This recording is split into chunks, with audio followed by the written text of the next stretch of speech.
हरे कृष्णा प्रिय श्रोताओं, आज मंगलवार का व्रत है जो हनुमान जी को अर्पित है।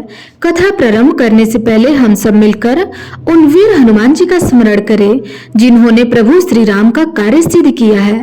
तो प्रेम से बोलिए, पवन पुत्र हनुमान की जय। बहुत समय पहले की बात है। एक नगर में एक वृद्ध माता रहती थी।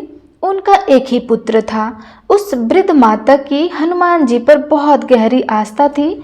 वह हर मंगलवार का व्रत रखती थी और हनुमान जी की पूजा आराधना करती थी। एक बार हनुमान जी ने अपनी भक्ति यानी उस वृद्ध महिला की श्रद्धा का परीक्षा लेने का विचार किया। हनुमान जी साधु का वेश धारण करके वृद्ध माता के घर आए और पुकारने लगे कि कोई है हनुमान भक्त जो हमारी इच्छा पूर्ण कर सके। तब आवाज उस वृद्ध के कान में पड़ी। पुकार सुनकर वृद्ध जल्दी से बाहर आई और साधु को प्रणाम करके बोली, आज्ञा करे महाराज। हनुमान वेशधारी साधु बोले, मैं भूखा हूँ, भोजन करूँगा, तुम थोड़ी सी जमीन लिप दो। वृद्ध दुविधा में पड़ गई, अतः हाथ जोड़कर बोली, महाराज लिपने और मिट्टी खोदने के अतिरिक्त आप कोई दूसरी आज्ञा दें, मैं अवश्य पूर्ण करूंगी। साधु ने 3 बार प्रतिज्ञा कराने के बाद तुम अपने बेटों को बुला, मैं उसकी पीठ पर आग जलाकर भोजन बनाऊंगा। यह सुनकर वृद्ध माता घबरा गई, परंतु वह प्रतिज्ञाबद्ध थी। उसने अपने पुत्र को बुलाकर साधु को सौंप दिया। साधु वेशधारी हनुमान जी ने वृद्ध के हाथ से ही उसके पुत्र को पेट के बल लेटाया और उसकी पीठ पर आग लगा दी। आग जलाकर दुखी मन से वृद्ध अपने घर में चली गई। इधर भोजन बनाकर साधु ने वृद्ध को बुलाकर कहा कि उसका भोजन बन गया है, तुम अपने पुत्र को पुकारो ताकि वह भी आकर भोग लगा ले। इस पर वृद्ध माता बोली, उसका नाम लेकर मुझे और कष्ट ना दो। लेकिन जब साधु महाराज नहीं माने तो वृद्ध ने अपने पुत्र को आवाज लगाई। वह अपनी माँ के पास आ गया और अपने पुत्र को जीवित देखकर वृद्ध को बहुत आश्चर्य हुआ। वह साधु के चरणों में गिर पड़ी। तब हनुमान जी अपने वास्तविक रूप में प्रकट हुए और वृद्धा को भक्ति का आशीर्वाद दिया। तो प्रेम से बोलिए, शंकर भगवान की जय, बजरंग बली की जय। अब आइए सुनते हैं मंगलवार व्रत की पौराणिक कथा। एक बार नैमिषारण्य तीर्थ में 80,000 ऋषि मुनि एकत्र होकर पुराणों के ज्ञाता श्री सूत जी से पूछने लगे, हे महामुनि, आपने हमें अनेक पुराणों की कथा सुनाई है। अब कृपया करके हमें ऐसा व्रत और कथा बताएं जिसे करने से संतान की प्राप्ति हो तथा मनुष्य को रोग शोक अग्नि सर्व दुख आदि का भय दूर हो सके, क्योंकि कलयुग में सभी जीवों की आयु बहुत कम है। फिर इस पर उन्होंने रोग चिंता के कष्ट लगे रहेंगे तो फिर वही हरि श्री चरणों में अपना ध्यान कैसे लगा सकेगा। श्री सूत जी बोले, हे मुनि, आपने लोक कल्याण के लिए बहुत ही उत्तम बात पूछी है। एक बार युधिष्ठिर ने भगवान श्री कृष्ण से लोक कल्याण के लिए यही प्रश्न किया था। भगवान श्री कृष्ण और युधिष्ठिर का संवाद तुम्हारे सामने कहता हूँ, ध्यान पूर्वक सुनो। एक समय पांडवों की सभा में श्री कृष्ण जी बैठे हुए थे। तब युधिष्ठिर ने भगवान श्री कृष्ण से प्रश्न किया, हे प्रभु नंद गोविंद, आपने मेरे लिए अनेकों कथाएं सुनाई हैं।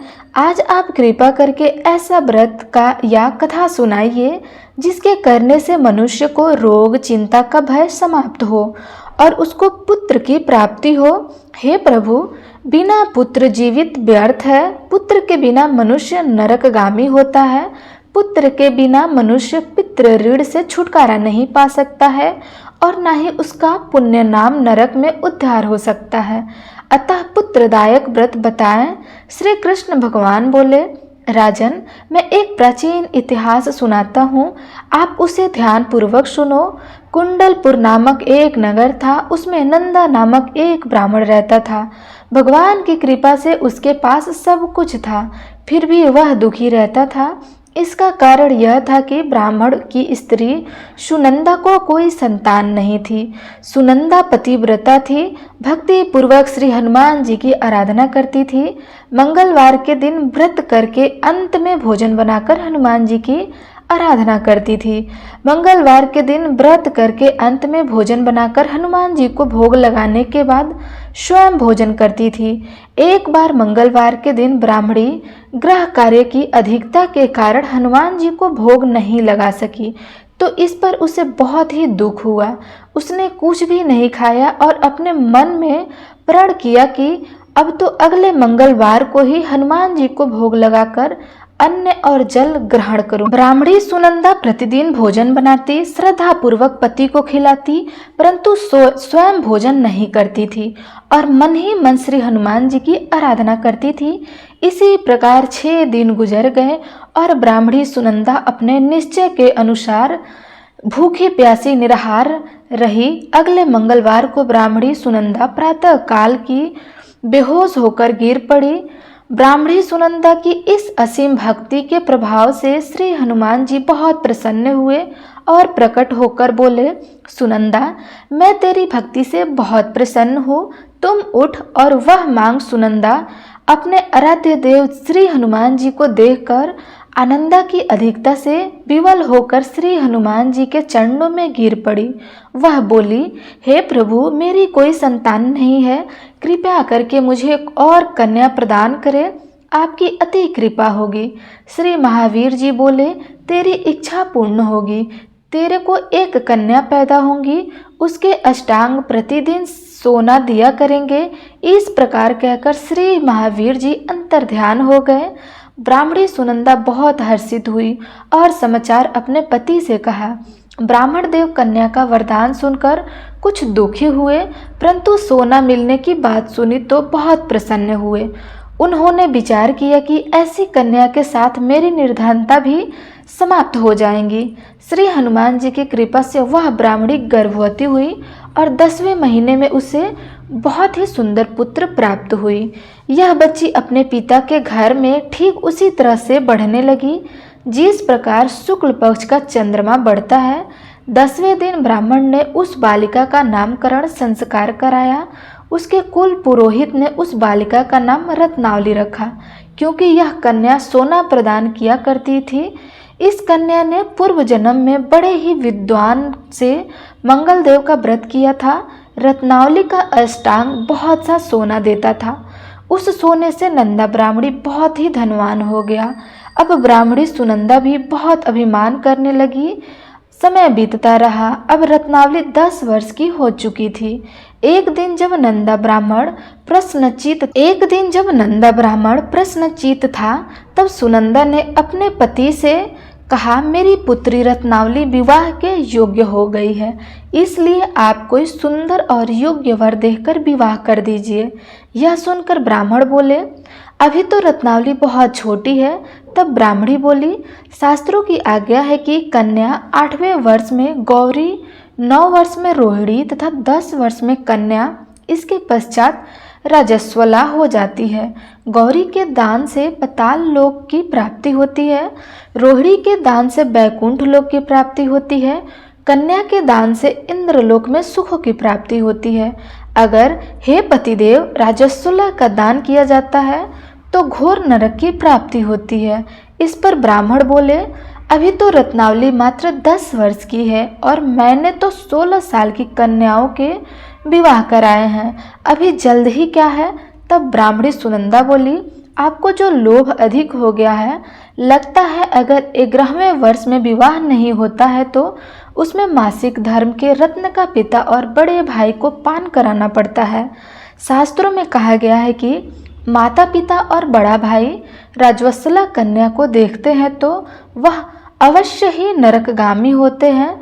तब ब्राह्मण बोला, अच्छी बात है, कल मैं अवश्य ही योग्य वर की तलाश में दूत को भेजूंगा।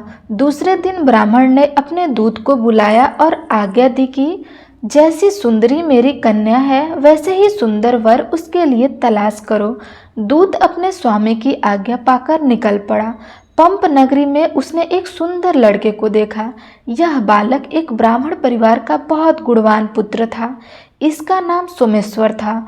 दूत ने इस सुंदर और गुणवान ब्राह्मण पुत्र के बारे में अपने स्वामी को पूर्ण विवरण दिया। ब्राह्मण नंदा को भी सोमेश्वर अच्छा लगा और फिर एक शुभ मुहूर्त में विधि पूर्वक कन्यादान करके ब्राह्मण संतुष्ट हो गए। परंतु ब्राह्मण के मन में तो लोभ समाया हुआ था। उसने कन्यादान तो कर दिया था, पर वह बहुत ही घिन्न था। उसने विचार किया कि रत्नावली तो अब चली जाएगी और मुझे इससे जो सोना मिलता था वह अब नहीं मिल पाएगा।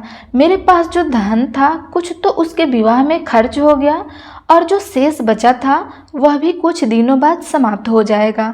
मैंने तो इसका विवाह करके बहुत बड़ी भूल कर दी है। अब कोई ऐसा उपाय हो कि रत्नावली मेरे घर में ही बनी रहे, अपनी ससुराल ना जाए। लोभ रूपी राक्षस ब्राह्मण के मस्तिष्क पर छाता जा रहा था।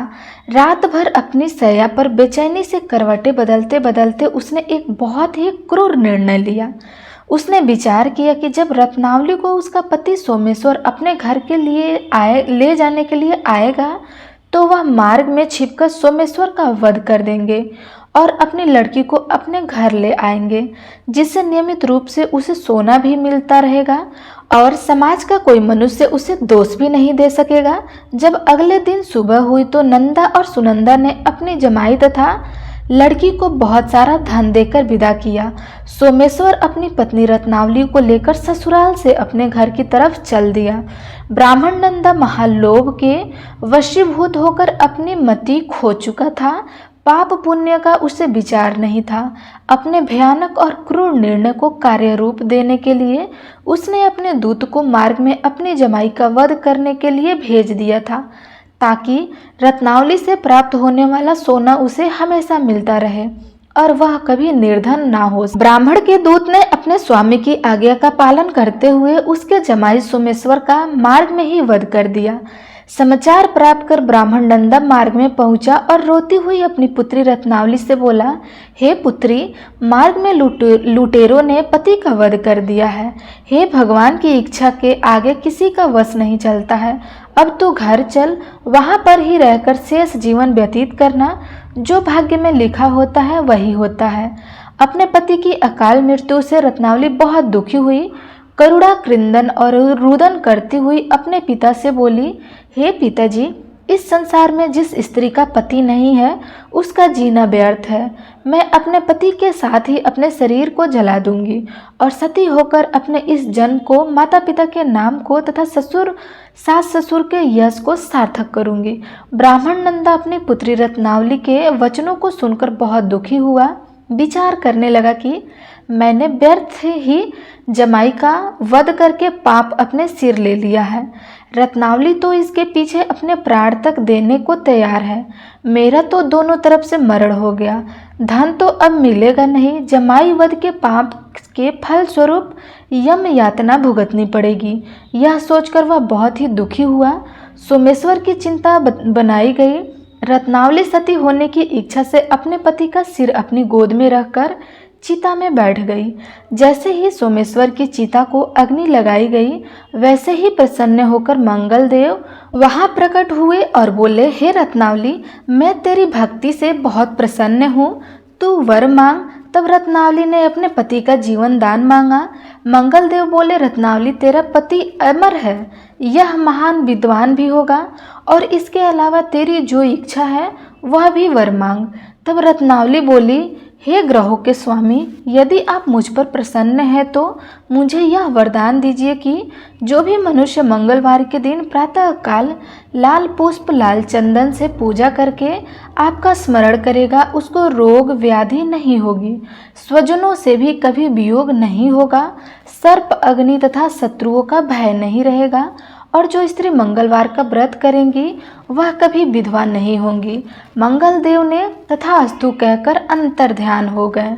सोमेश्वर मंगल देव की कृपा से जीवित होकर रत्नावली अपने पति को पुनः प्राप्त कर बहुत प्रसन्न हुई और मंगल देव का व्रत प्रत्येक मंगलवार को करके व्रतराज और मंगल देव की कृपा से इस लोक में सुख ऐश्वर्य को भोगते हुए अंत में अपने पति के साथ स्वर्ग लोक को गए। तो आप सब प्रेम से बोलिए महावीर हनुमान जी की जय। आइए अब सुनते हैं राम नाम की महिमा।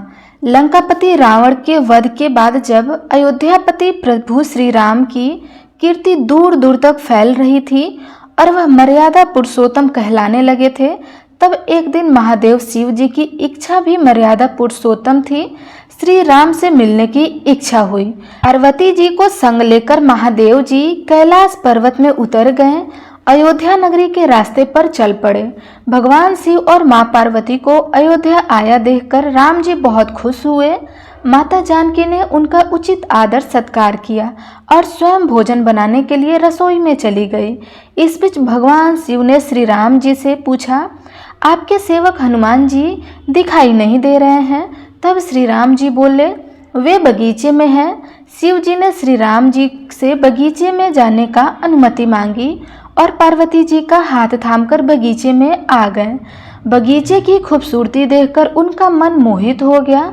आम के एक घने वृक्ष के नीचे हनुमान जी दिन दुनिया से बेखबर गहरी नींद में सोए हुए थे और एक लय में खराटे से राम नाम की ध्वनि उठ रही थी। चकित होकर शिव जी और माता पार्वती जी एक दूसरे की ओर देखने लगे। माता पार्वती जी मुस्कुरा उठी और वृक्ष की डालियों की ओर इशारा किया। राम नाम सुनकर पेड़ की डालियां भी झूमने लगी थी और इसके बीच से भी राम नाम उच्चारित हो रहा था। शिव उस राम नाम की धुन में मस्त मगन होकर खुद भी राम राम कहकर नाचने लगे। माता पार्वती जी ने भी अपने पति का अनुसरण किया और अपने कोमल पैर थिरकाने लगी। शिव जी और माता पार्वती जी के नृत्य से ऐसी झनकार उठी कि स्वर्ग लोक के देवतागण भी आकर्षित होकर बगीचे में आ गए और राम नाम की धुन में सभी मस्त हो गए। माता जानकी भोजन तैयार करके प्रतीक्षा कर रही थी, परंतु संध्या गिरने पर भी अतिथि नहीं पधारे। तब अपने देवर लक्ष्मण जी को बगीचे में भेजा। लक्ष्मण जी तो स्वयं को श्री राम का सेवक ही मानते थे, इसलिए बगीचे में आकर जब उन्होंने धरती पर स्वर्ग का नजारा देखा तो स्वयं भी राम नाम की धुन में झूम उठे। महल में माता जानकी जी परेशान हो रही थी कि अभी तक भोजन ग्रहण करने कोई क्यों नहीं आ रहा है। उन्होंने श्री राम जी से कहा, भोजन ठंडा हो रहा है, चलिए हम ही जाकर बगीचे में से सभी को बुलाकर लाते हैं। तब जब राम जी बगीचे में गए तो वह राम नाम की धूम मची हुई थी। हनुमान जी गहरी नींद में सोए हुए थे और उनके खराटे से अभी तक राम नाम ही निकल रहा था। श्री राम भावुक हो उठे। राम जी ने हनुमान जी को नींद से जगाया और प्रेम से उनकी तरफ निहारने लगे। हनुमान जी प्रभु को आया देखकर शीघ्रता से उठकर खड़े हो गए। नृत्य की सभा भंग हो गई। शिव जी खुले कंठ से हनुमान जी की राम भक्ति की सहारा लगने लगे। हनुमान जी सकुचाए लेकिन मन ही मन खुश हो रहे थे। श्री राम ने भोजन करने का आग्रह भगवान शिव जी को किया। सभी लोग महल में भोजन करने के लिए चल पड़े। माता जानकी जी भोजन परोसने लगी। हनुमान जी को भी श्री राम जी ने पंक्ति में बैठाने का आदेश दिया। तब हनुमान जी बैठ गए, परंतु आदर ऐसी थी कि राम जी के भोजन परोसने के उपरांत भी सभी लोग भोजन करते थे। आज श्री राम के आदेश से पहले भोजन करना पड़ रहा था। माता जानकी हनुमान जी को भोजन परोसती जा रही थी, परंतु हनुमान जी का पेट नहीं भर रहा था। सीता जी कुछ समय तक तो उन्हें भोजन परोसती रही, फिर समझ गई कि इस तरह से तो हनुमान जी का पेट नहीं भरेगा। उन्होंने तुलसी के एक पत्ते पर राम नाम लिखा और भोजन के साथ हनुमान जी को परोस दिया। तुलसी पत्र खाते ही हनुमान जी को संतुष्टि मिल गई और वह भोजन खाकर उठकर खड़े हो गए। भगवान शिव शंकर ने प्रसन्न होकर हनुमान जी को आशीर्वाद दिया कि आपकी राम भक्ति युगों युगों तक याद की जाएगी और आप संकट मोचन के नाम से जाने जाएंगे। आइए अब सुनते हैं राम नाम की महिमा की दूसरी कहानी। महादेव जी को एक बार बिना कारण से किसी को प्रणाम करते देख पार्वती जी ने पूछा, आप किसको प्रणाम कर रहे हैं? तब शिव जी ने अपनी धर्मपत्नी पार्वती जी से कहा कि हे देवी, जो व्यक्ति एक बार राम कहता है उसे मैं 3 बार प्रणाम करता हूँ। पार्वती जी ने एक बार शिव जी से पूछा, आप शमशान में क्यों जाते हैं और यह चिता की भस्म शरीर पर क्यों लगाते हैं? उसी समय शिव पार्वती जी को शमशान ले गए। वहां एक शव अंतिम संस्कार के लिए लाया गया था। लोग राम नाम सत्य है कहते हुए शव को ला रहे थे। शिव जी ने कहा कि देखो पार्वती, इस शमशान की ओर जब लोग आते हैं तो राम नाम का स्मरण करते हुए आते हैं और इस शव के निर्मित से कई लोग के मुख से मेरा अति प्रिय दिव्य राम नाम निकलता है। इसी को सुनने में शमशान में आता हूँ और इतने लोगों के मुख से राम नाम का जप करवाने में निमित्त बनने वाले इस शव को मैं सम्मान करता हूँ, प्रणाम करता हूँ और अग्नि में जलने के बाद उसकी भस्म को अपने शरीर पर लगा लेता हूँ। राम नाम बुलवाने वाले के प्रति मुझे इतना प्रेम है। एक बार शिव जी कैलाश पर पहुँचे और पार्वती जी से भोजन मांगा। तब पार्वती जी विष्णु सहस्त्र नाम का पाठ कर रही थी। पार्वती जी ने कहा कि पाठ पूरी नहीं हुआ है, कृपा थोड़ी देर प्रतीक्षा कीजिए। तब शिव जी ने कहा कि इसमें तो समय और श्रम दोनों लगेंगे। संत लोग जिस तरह से सहस्त्र नाम को छोटे कर लेते हैं और नृत्य जपते रहते हैं, वैसा उपाय कर लो। तो पार्वती जी ने पूछा कि वो उपाय कैसे करते हैं, मैं सुनना चाहती हूँ। तो शिव जी ने बताया, केवल एक बार राम कहे, तुम्हें सहस्त्र नाम भगवान के 1000 नाम लेने का फल मिल जाएगा। एक राम नाम 1000 दिव्य नामों के समान है। तब पार्वती जी ने वैसा ही किया। भगवान जी बोले, राम नाम आपदाओं को हरने वाला, सभी संपदाओं को देने वाला दाता है, सारे संसार को विश्राम या शांति प्रदान करने वाला है, इसलिए मैं इसे बारंबार प्रणाम करता हूँ। भवसागर के सभी समस्याओं और दुखों के बीजों का भूज के रख देने वाला, समूल नष्ट कर देने वाला, सुख संपत्ति को अर्जित करने वाला, यमदूतों को खदेड़ने वाला केवल राम नाम का जाप है। इसलिए प्रयास पूर्वक स्वयं भी राम नाम जपते रहना चाहिए और दूसरों को भी प्रेरित करके राम नाम जपना चाहिए। इससे अपना और दूसरों का तुरंत कल्याण हो जाता है। यही सबसे दुर्लभ और अचूक उपाय है। इसलिए हमारे देश में प्रणाम राम राम कह किया करते हैं। आइए अब सुनते हैं बिल्व वृक्ष की महिमा। एक बार नारद जी ने भोलेनाथ जी की स्तुति करके पूछा कि प्रभु, आपको प्रसन्न करने के लिए सबसे उत्तम और सुलभ साधन क्या है? त्रिलोकनाथ, आप तो निर्विकार और निष्काम है, आप सहज की प्रसन्नता हो जाते हैं। फिर भी मेरे जानने की इच्छा है कि आपको क्या प्रिय है। तब शिव जी बोले, नारद जी, वैसे तो मुझे भक्त के भाव सबसे प्रिय है, फिर भी आपने पूछा है तो मैं बतलाता हूँ। मुझे जल के साथ साथ बेलपत्र बहुत प्रिय है।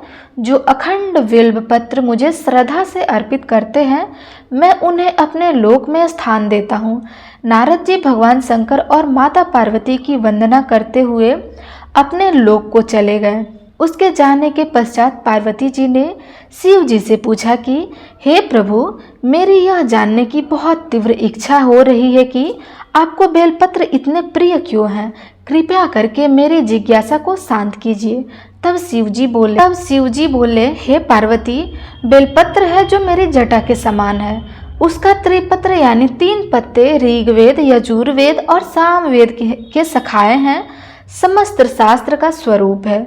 बेल वृक्ष और आप पृथ्वी का कल्प वृक्ष समझो, जो ब्रह्मा, विष्णु और शिव स्वरूप है। हे पार्वती, स्वयं महालक्ष्मी जी ने शैल्य पर्वत पर बेल वृक्ष रूप में जन्म लिया था। इस कारण भी बेल वृक्ष का मेरे लिए अति प्रिय है। महालक्ष्मी जी ने बेल का रूप धारण करके यह सुनकर पार्वती जी कौतूहल में पड़ गई और पार्वती जी कौतूहल में उपजी जिज्ञासा को रोक न पाई। उन्होंने पूछा, देवी लक्ष्मी ने आखिर बिल्व वृक्ष का रूप क्यों धारण किया था? आप यह कथा विस्तार से कहें। तब भोलेनाथ ने देवी पार्वती जी से कथा सुनाना प्रारंभ किया। देवी, सतयुग में ज्योति रूप में मेरे अंश का रामेश्वर लिंग था। ब्रह्मा आदि देव ने उसका विधिवत पूजा अर्चना किया था। इसका परिणाम यह हुआ कि मेरे अनुग्रह से बाड़ी देवी सबकी प्रिय हो गई। वे भगवान विष्णु को सतत प्रिय हो गई। मेरे प्रभाव से भगवान केशव के मन में वास देवी के लिए जितनी प्रीति उत्पन्न हुई वह स्वयं लक्ष्मी जी को नहीं भाई। लक्ष्मी जी का श्री हरि के प्रति मन में कुछ दुर्भाव पैदा हो गया। वह चिंतित और रुष्ट होकर चुपचाप परम उत्तम श्री शैल पर्वत पर जा चली गई। वहां उन्होंने तप करने का निश्चय किया और उत्तम स्थान का चयन करने लगी। महालक्ष्मी ने उत्तम स्थान का निश्चय करके मेरे लिंग विग्रह की उग्र तपस्या प्रारंभ की। उनकी तपस्या कठोरतम होती जा रही थी। हे परमेश्वरी, कुछ समय के बाद महालक्ष्मी जी ने मेरे लिंग विग्रह से थोड़ा उधर्म में एक वृक्ष का रूप धारण कर लिया। अपने पत्तों और पुष्प द्वारा निरंतर मेरा पूजन करने लगी। इस तरह महालक्ष्मी जी ने लाखों वर्षों तक घोर आराधना की। अतः उन्होंने मेरा अनुग्रह प्राप्त हुआ। मैं वहां प्रकट हुआ और देवी के इस घोर तप की आकांक्षा पूछकर वर देने को तैयार हुआ। महालक्ष्मी जी ने मांगा कि श्री हरि के हृदय में मेरे भाव से वाग्देवी के लिए जो स्नेह हुआ है वह समाप्त हो जाए। तब शिव जी बोले, मैंने महालक्ष्मी जी को समझाया, श्री हरि के हृदय में आपके अतिरिक्त किसी और के लिए कोई प्रेम नहीं है। वे वाग्देवी के प्रति उनका प्रेम नहीं अपितु श्रद्धा है। यह सुनकर लक्ष्मी जी प्रसन्न हो गई और पुनः श्री विष्णु के हृदय में स्थित होकर निरंतर उनके साथ विहार करने लगी। हे पार्वती, महालक्ष्मी के हृदय का एक बड़ा विकार इस प्रकार दूर हो गया। इस कारण हरि प्रिय उस वृक्ष रूप में सर्वदा अतिशय भक्ति से भरकर यत्न पूर्वक मेरी पूजा करने लगी। हे पार्वती, इसी कारण विश्व का वृक्ष, उसके पत्ते, फल, फूल आदि मुझे बहुत प्रिय है। मैं निर्जन स्थान में बेल वृक्ष का आश्रय लेता हूँ। बेल वृक्ष को सदा सर्वतीर्थ में एक सर्वदेवमन मानना चाहिए। बेलपत्र, बेल वृक्ष, बेल फूल अथवा बिल्व काष्ठ के चंदन से जो मेरा पूजन करता है वह भक्त मेरा अति प्रिय हो जाता है। बेल वृक्ष को शिव के समान ही समझो। वह मेरा शरीर है जो बेल पर चंदन है, मेरा नाम अंकित करके मुझे अर्पण करता है। मैं उसे सभी पापों से मुक्त करके अपने लोक में स्थान देता हूँ। हे देवी, उस व्यक्ति को स्वयं महालक्ष्मी जी भी नमस्कार करती हैं जो मेरा पूजन करते हैं। जो बेल मूल में प्राण छोड़ता है उसको रुद्रदेह प्राप्त होता है और ऐसे मनुष्य पर सदैव ही माता लक्ष्मी की कृपा बनी रहती है और साथ ही साथ भगवान नारायण की भी कृपा उन पर सदैव बनी रहती है। तो आप सब प्रेम से बोलिए, शंकर भगवान की जय, पार्वती मैया की जय। कोई भी इसका श्रवण करता है या जो इसे कहता है उसके सभी मनोरथ पूर्ण हो जाते हैं, इसमें कोई संदेह नहीं है। तो आप सब प्रेम से बोलिए, मंगला गौरी माता की जय। आपको यह मंगलवार की कथा कैसी लगी? अगर अच्छी लगी हो तो लाइक, कमेंट और चैनल सब्सक्राइब अवश्य करिएगा। धन्यवाद।